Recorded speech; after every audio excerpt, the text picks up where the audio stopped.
Hello viewers, welcome back to my channel. তো কেমন আছেন আপনারা? আশা করি ভালো আছেন। আমিও খুব ভালো আছি। তো আজকে টপিকটি হচ্ছে বাচ্চাদের গ্যাসের সাথে মায়ের খাবার তালিকার কোনো সম্পর্ক আছে কি না। তো হ্যাঁ বন্ধুগণ, মায়ের খাবার সাথে বাচ্চার গ্যাসের খুব বেশি সম্পর্ক আছে। তো আপনি যদি একটা মা হয়ে থাকেন, তো আপনার বাচ্চা যদি ছোট বাচ্চা থেকে থাকে, তো আমি আপনাদের বলি, আপনার বাচ্চা যদি সবসময় কান্নাকাটি করছে, রাত্রে ঘুমোতে চাইছে না, দুপুরবেলা ঘুমোতে চাইছে না, কিছুক্ষণ ঘুমানোর পরে আবার উঠে পড়ছে, তো এটার সমস্যা হচ্ছে একমাত্র গ্যাসের সমস্যা। তো কি কারণে কি থেকে এই গ্যাসের সমস্যা হচ্ছে, কি খাবার খেলে আপনি আপনার বাচ্চাকে আপনার বাচ্চা সেই সমস্যায় ভুগছে, সেই খাবার খাওয়ার জন্য আপনার বাচ্চা কিন্তু গ্যাসের সমস্যায় ভুগছে। তো কোন খাবারগুলি খাওয়ার জন্য আপনার বাচ্চা এই গ্যাসের সমস্যায় ভুগছে, সেসব খাবারগুলির নাম আমি আপনাদের বলবো।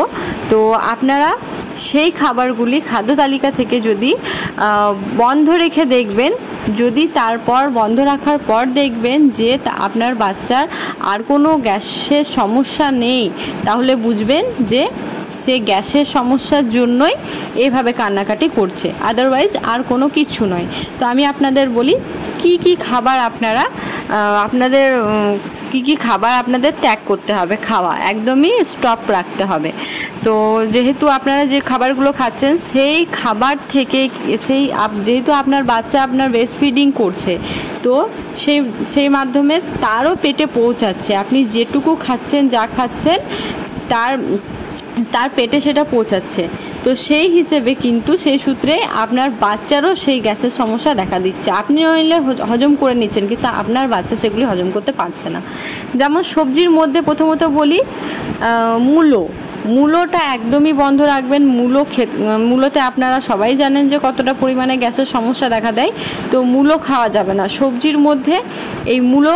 আর হচ্ছে ব্রকলিও আপনি একেবারেই খাবেন না। ব্রকলি, বাঁধাকপি, ফুলকপি এইগুলি কিন্তু আপনাকে একদম বন্ধ রাখতে হবে। এগুলি বন্ধ রাখার পর আপনি দেখুন আগে যে আপনার বাচ্চার কি আগের মতো আর সমস্যা হচ্ছে, সে কি কান্নাকাটি করছে নাকি বারবার বায়ুপাস করছে, এগুলো আপনাকে লক্ষ্য রাখতে হবে। তারপর হচ্ছে রসুন, টমেটো, কাঁচা পেঁয়াজ, এগুলো কিন্তু বাদ রাখতে হবে। এবার চলে এলাম ফলের মধ্যে হচ্ছে আপনাকে আনারস আপনি একেবারেই বন্ধ রাখুন। আনারসটা একেবারেই খেতে পাবেন না।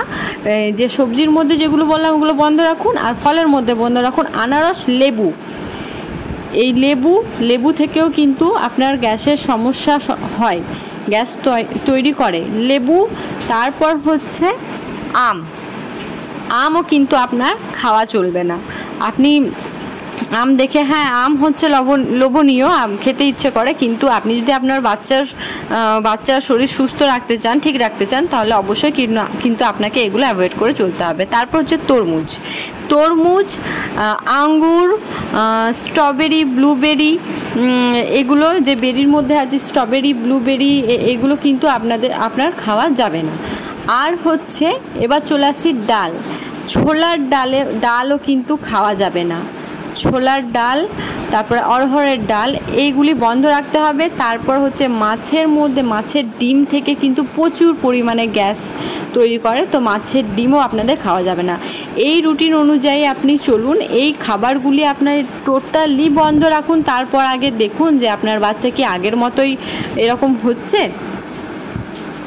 তো আগের মতো যদি সেরকম সমস্যা না হয়ে থাকে, তাহলে আপনি বুঝে নেবেন যে আপনার জন্যই কিন্তু আপনার বাচ্চা এই সমস্যায় ভুগছিল। তো এই খাবারগুলি আপনি টোটালি বন্ধ রাখুন। আর আমার ভিডিওটি যদি হেল্পফুল মনে হয়, ভালো লেগে থাকে, তো প্লিজ আমার চ্যানেলটি সাবস্ক্রাইব করে দিয়ে আমার পাশে থাকবেন।